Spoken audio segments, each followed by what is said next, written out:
Mateus, capítulo 17.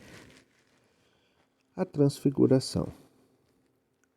6 dias depois, Jesus levou consigo Pedro e os 2 irmãos, Tiago e João, até um monte alto.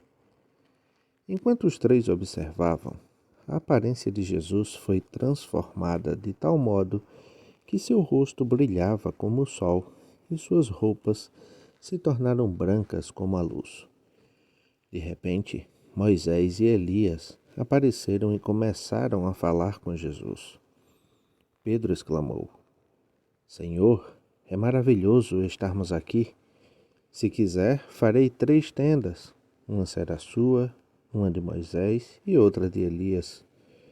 Enquanto ele ainda falava, uma nuvem brilhante os cobriu e uma voz que vinha da nuvem disse: Este é o meu filho amado, que me dá grande alegria. Ouçam-no. Os discípulos ficaram aterrorizados e caíram com o rosto em terra. Então Jesus veio e os tocou. Levantem-se, disse ele. Não tenham medo. E quando levantaram os olhos, viram apenas Jesus. Enquanto desciam do monte, Jesus lhes ordenou: Não contem a ninguém o que viram, até que o Filho do Homem ressuscite dos mortos. Os discípulos lhe perguntaram: Por que os mestres da lei afirmam que é necessário que Elias volte antes que o Cristo venha? Jesus respondeu: De fato, Elias vem e restaurará tudo. Eu, porém, lhes digo: Elias já veio, mas não o reconheceram e preferiram maltratá-lo. Da mesma forma também farão o Filho do Homem sofrer. Então os discípulos entenderam que ele estava falando de João Batista. Jesus cura um menino possuído por demônio. Ao pé do monte, uma grande multidão os esperava. Um homem veio, ajoelhou-se diante de Jesus e disse: Senhor, tenha misericórdia de meu filho. Ele tem convulsões e sofre terrivelmente. Muitas vezes cai no fogo ou na água. Eu o trouxe a seus discípulos, mas eles não puderam curá-lo. Jesus disse: Geração incrédula e corrompida, até quando estarei com vocês? Até quando terei de suportá-los? Tragam o menino para cá. Então Jesus repreendeu o demônio e ele saiu do menino, que ficou curado a partir daquele momento. Mais tarde, os discípulos perguntaram a Jesus em particular: Por que não conseguimos expulsar aquele demônio?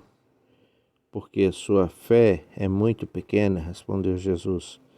Eu lhes digo a verdade, se tivessem fé, ainda que do tamanho de uma semente de mostarda, poderiam dizer a este monte: mova-se daqui para lá, e ele se moveria.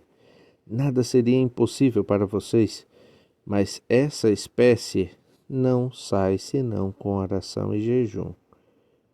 Jesus prediz sua morte pela 2ª vez.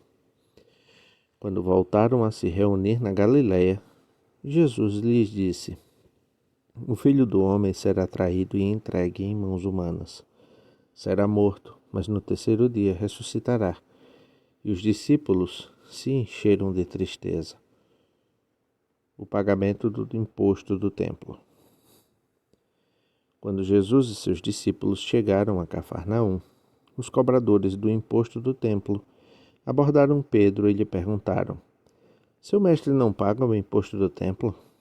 Sim, paga, respondeu Pedro. Em seguida entrou em casa. Antes que ele tivesse oportunidade de falar, Jesus lhe perguntou: O que você acha, Simão? O que os reis costumam fazer? Cobram impostos de seu povo ou dos povos conquistados? Cobram dos povos conquistados, respondeu Pedro. Pois bem, disse Jesus, os cidadãos estão isentos. Mas, como não queremos que se ofendam, desça até o mar e jogue o anzol. Abra a boca do primeiro peixe que pegar, e ali encontrará uma moeda de prata. Pegue-a e use-a para pagar os impostos por nós 2.